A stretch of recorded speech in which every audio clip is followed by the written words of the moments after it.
Hi everyone. I'm Galit Zamler, and I'm happy to be here with you today. I'm going to talk about empowering young entrepreneurs through hackathons.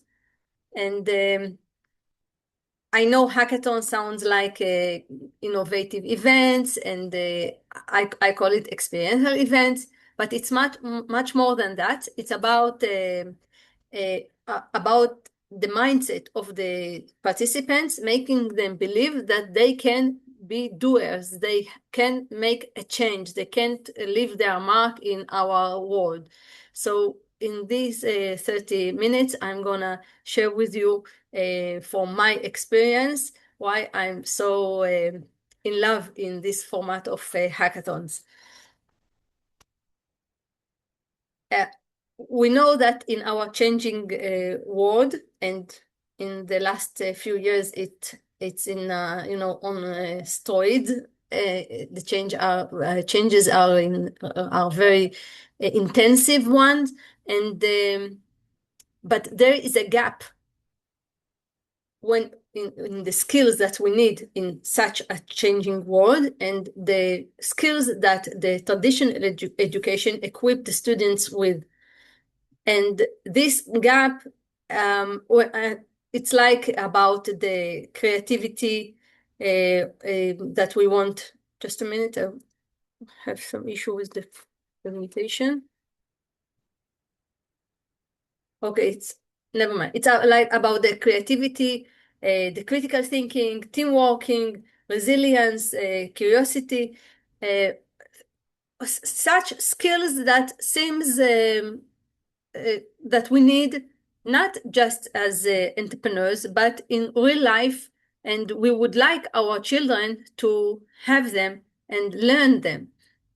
So all these skills and more that which I will introduce you with, the education system, they failed to teach it them, not because of the educators. The educators are great, but the problem is with the system, because think that we have a class with about 30 students in a class, and we want them to know things, and but when there are so many students in a class, and the way we teach them, we have to focus on delivering the knowledge and not on hands-on experience, because we have limited time in this framework, and we can't let them experience creativity, risk-taking, because each of them instilling such skills requires time, which we don't have in the education system. And the everyday life routines just gives a little room for such experimentations, and we can't do it in this framework. And of course, we expect them at the end of the year, at the end of the semester, to have a good grades in certain subjects, which don't include entrepreneurial skills. And when I talk about entrepreneurial skills, I refer to these skills. These skills I gathered as entrepreneur, and we teach these skills the students who participate in the Entrepreneurship for Kids program. So here is the time to say that I have developed in the Entrepreneurship for Kids program, and I'm from Israel, and this program became international one. I gathered all these skills based on that I'm an entrepreneur, and I just see what I need in as being an entrepreneur, what kind of skills I need, and all others, and gather them together and make out of it a program that instill these skills to students. So like it's taking calculated risks, identifying opportunities, being attentive to others, and then recognize needs, not just for me, just also for others, being creative, critical thinking, negotiation, desire to learn and grow, which we understand today that you have to have this inner motivation to learn and grow. You don't need the teachers or someone from outside to tell you grow and learn. And all of these skills that are essential in our dynamic world, the schools fail to teach them. And as I said, it's not the educator's fault, it's about the system. And in a hackathon, as you can see here, the students sit together, brainstorm together, work together with mentors, which I will mention later. It's like a cook pressure. It's in the Entrepreneurship for Kids program, we do it as a process, but in a hackathon, we do it over short time. So we took this long process and shrink it down. And that's why I like hackathons so much. You can do and make the students demonstrate such essential skills in a very short time. So explain it. So a hackathon is a format of 1 or 2 day, or it can be even a little bit longer, but it has a framework, a short one. And this is a very intensive framework in which the students need to brainstorm, come up with explore a problem, research it, come up with solutions, and then develop the solutions. At the end, they make prototypes and present it. So it's not just about the ideas, it's also practical, because they need to move from abstract ideas to prototypes that we can see and they can present to others. And what I think this is something I like most about hackathons. It's a place where it is safe to fail, which means they work in teams in a competitive environment, because at the end we will announce who the winners are. And usually there are 1 or 3 winners, not more than that. But we have more than that teams. And in each team we have about 5, 6 students or even more. And most of them won't win. So will they fail? So you can call it failure, but it's not a failure. They gain experience, they gain understanding their skills and expressing themselves, being innovative, negotiate, pitching their ideas, many other skills that I talked about in such a short event. So, and when they don't win, it's okay. Maybe they failed in this hackathon, but it's safe to fail, because first we are a team. As a team we failed, and it's not just us, it's many others. And this is the format. The format is that only few can win. And there's a lot of work of collaboration. They need to work with each other as a team, and they need to discuss about the problem, come up with solutions. They need to decide what solution they will progress with, and they need to convince each other, convince the audience, the judges, and they need to collaborate between them in a dynamic and pressure framework. So it's not easy. It's not easy at all. And you can learn a lot about yourself in such cases. So all I'm talking about now is from my experience of leading 90 plus hackathons. We led for different kind of audiences, and the youngest one were students at the 3rd grade.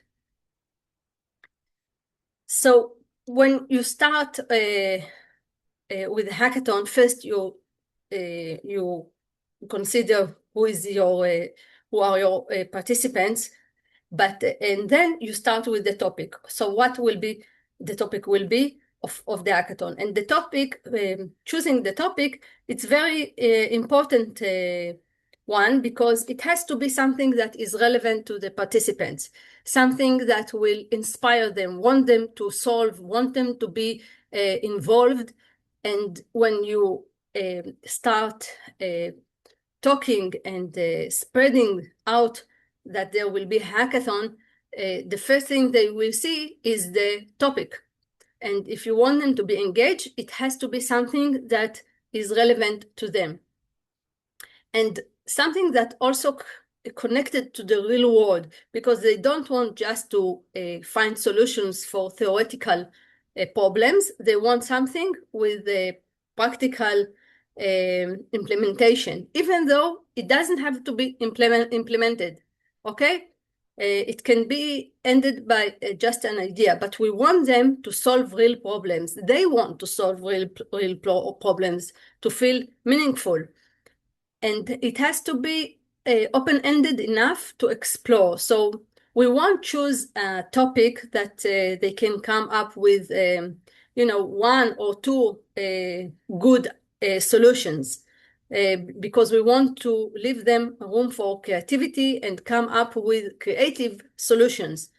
That's what will make them feel engaged and bringing themselves. At the end, we want it to be achievable within the frame time. We have a limited time. It can be 1 day, 2 days, as we said, and the complexity of what we want them to come up with has to be in correlation to the duration of the hackathon. So if it's a complex problem, we will let them research the problem before the hackathon. If it's something that they feel they know from themselves, or it's very familiar to them, like bullying, we don't need them to research it before the hackathon. They can do everything during the hackathon. I show you a few examples of hackathons and the topics of them, so you can get inspired. This hackathon, I know it's in Hebrew, I will explain. This hackathon was for students, teenagers, and the challenge was that they had to come up with business ideas for that they will lead in their community, and they have to make profit. And what I liked at this hackathon is that they have the winner got a meaningful prize, but and only for the first one. They didn't have a prize for the second and third winners, but the judges liked very much the second and third ideas, and they decided to fund them during the hackathon, which means that this was a very, very successful hackathon. And this hackathon is going to be in 2 weeks, called Age Up-thon for students in the university. And here the students are supposed to come up with ideas to solve elderly people issues, to make their life better. And here, for example, topic called Better Future Hackathon. It was for excellent young students from 7th grade. And it's a big topic, it's a wide topic, like a Better Future Hackathon. You can take it for many different subtopics. So what we did to make it easier for them and make them focus is that we made a list of subtopics of this wide one. So they will choose only one subtopic and be focused, to make it easier for them to come up with the issue, problem, and idea later. In this hackathon, they had to think of human being problems and find solution based on nature. So had to learn about the nature and be inspired, and then solve our problems. So when we lead a hackathon, there is a short methodology that I can show you in six steps. One is to understand the problem. We want them to explore the problem, understand what they want to solve. When I say understand the problem, it means that from the wide topic, they choose specific problem, and this problem they need to understand what are the causes for this problem, who is affected from this problem, what will happen if this problem won't be solved, what has been done till now to solve this problem. And once we know they understand the problem and there is no good solution for this problem, they move to the next stage, which is ideation. In this stage, they brainstorm freely with no limitations and come up with ideas. Sometimes I tell them it can be crazy ideas. It's okay, we don't judge, we don't criticize anyone, and accept every idea. It's very important to tell them that to accept every idea, because if they start criticize each other on their crazy ideas, it will block all others from coming up with creative ideas. And when they came up with ideas, sometimes it's not easy for them. We encourage them to come up with at least 3 ideas. Why?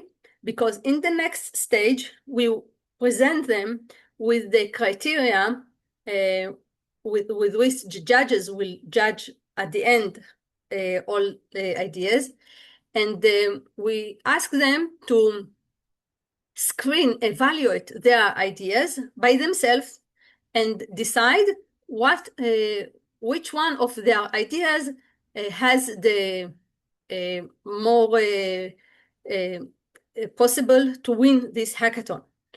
And sometimes this stage is the most difficult one in a hackathon, because they start fighting between each of them and arguing, because each one wants his idea to be implemented and progress with, because they will progress only with one idea in the hackathon. And here we guide the mentors who walk around them and encourage them and ask them questions. We encourage the mentors to be objective and go over the criteria with the students and evaluate together. And since mentors are not part of the team, and the students see them as objective one, it's easier for them to help them decide on the best idea that they will progress with. Once they decided on their best idea, they start to develop it. So when I say develop it, I mean theoretically, which means we present them with a structured framework with different sections according to their age, according to the time frame that we have. And we say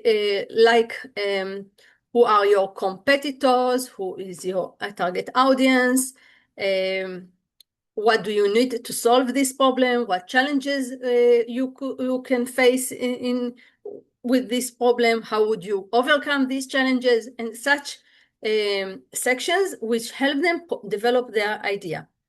And then they make a prototype, and here it depends if it takes 1 day and we don't have all materials to make a physical prototype. It can be something online. And but if it's 2 days or more, we ask them to bring materials, and we also provide them with, and they build physical prototypes. And not just prototypes, they also build presentation, because at the end, well, in the last stage, they stand in front of the audience and in front of the judges and present their ideas. So in a nutshell, why to host a hackathon is hands-on problem solving.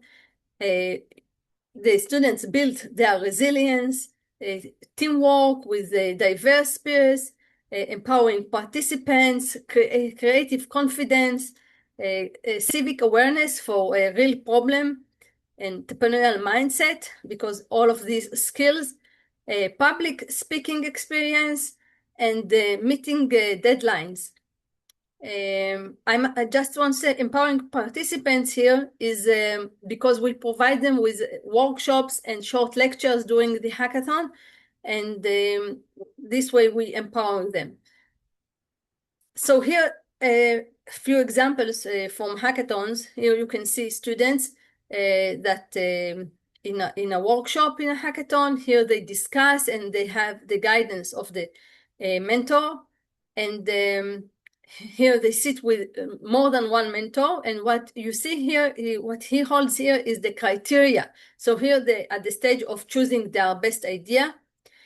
We held also international hackathons, and what I like about international hackathons over the national ones is that in international hackathons we have mixed teams from different countries, and they learn about other cultures, which is an added value for this hackathon and for the participants, of course. So some topics that can be when you do an international hackathon, it has to be a topic that's relevant to students from all of the world who participate. So here are some topics that you can have, for example, like solve climate change with innovation, how to improve the elderly quality of life by innovative ideas, on or how to cultivate social emotional learning in students. And here you can see the students proud of themselves by presenting the prototype that they built. And another one, and they pitch their idea in front of everyone with a ram call that they hold, and with their presentation. What I show you now is our Hackathon platform. We provide the students with the sections of how to develop their idea on our Hackathon platform. But you don't have to have such a platform. You can do it with the Canvas, and provide them with this Canvas that has the sections that they need to develop. It works as well. For example, a hackathon that I think this is a problem that we deal all over the world with, or how to foster a sense of belonging and self-image among teenagers in both physical and digital spaces. And you see here the students sit with a mentor, and they solve this problem. And another example of a hackathon is not solving a problem. It's something else, which is we held also here in Israel. It was an agriculture hackathon. In this hackathon, the teams researched real needs in the agriculture industry. Their mentors were real agricultures, and what the outcome of this hackathon wasn't a solution. It was formulating a research question, and this question, it was at the beginning of the year. This question they investigated, researched, and doing through the school year, and at the end of the year they will present the agriculture that came at the beginning with their findings. So this was the kicks of the hackathon, of the school year. And I would like, I can talk and talk and talk, but when you hear it from students at age 14 who participate in a hackathon, it sounds better. He said, I never thought my ideas mattered, but now I know I can lead. And this is exactly what I look for and expect from those who participate in a hackathon, that they believe in themselves, that they can leave their mark here in our world. They and Okay, let's move forward because I don't have a lot of time. How to scale your vision? Start with a challenge, as I told you, a problem that they are concerned about and they will be engaged with. Try to make the team be mixed talents, so they will learn from everyone and not just with like-minded teammates.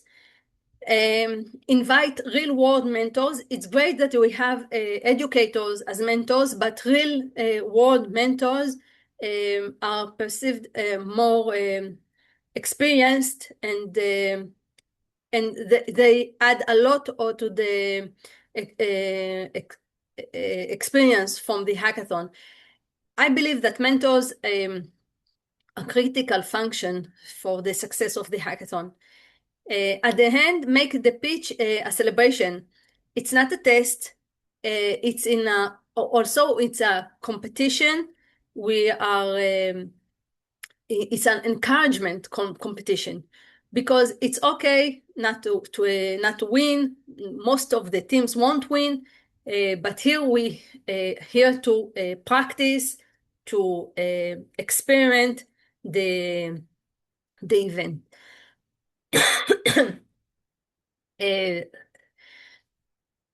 Okay, I need to finish. Just a minute.